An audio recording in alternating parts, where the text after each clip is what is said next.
Paris Dennard back with us this morning. He's worked very closely with Trump over the years, and he works closely with him now.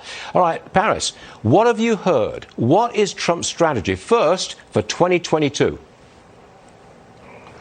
Well, thank you for having me on the show. As the national spokesperson for the Republican National Committee, we're excited to have former President Trump attend our fundraiser coming up in March. And so part of his agenda is supporting the RNC and our efforts to raise the necessary funds to have the ground game so that all of our candidates in 2022 have the necessary resources, ground game, and strategy to win and win big and retire Nancy Pelosi. And Paris, what he wants, presumably, former President Trump, is to put Trump supporters as candidates in the midterm elections this year. That's the strategy, right? The strategy is to have candidates who put America first. The thing about President Trump that a lot of people forget is it's his agenda.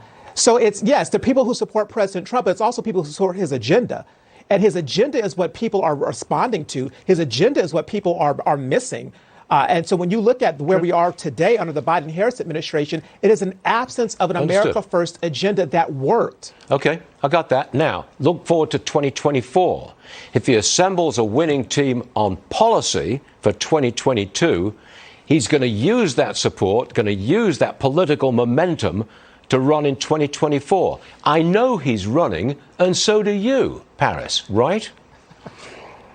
I don't know that he's running, but I tell you one thing, we're going to be ready for whoever runs. That's why the chairwoman, McDaniel, put out this letter to the debate commission to tell them that the debates have to be fair and objective so that whoever takes that stage has a fair and an objective way of presenting the information to the American people so that we can win in 2024. Okay. Suppose if I said this to you, Americans liked Trump's policies. They liked his agenda, but they didn't like some of the way he expressed himself, some of the chaotic scenes that we saw from the president. What would you say to that?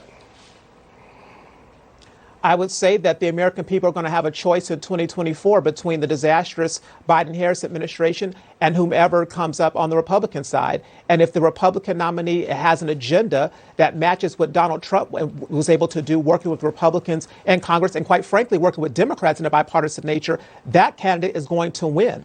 That's what we saw happen in Virginia with Glenn Youngkin. He talked about a Virginia first type of policies. His agenda worked, and he talked about issues that people cared about, and he's the winner, and he's the governor, along with Winsome Sears and Jason Miyares. Paris, I have great respect for you because I think you're a diplomat. I mean, you answer questions so carefully and so well. Paris Dennard, everyone. Come back soon. Thanks very much for being here. Thank you, sir. I will, Stu.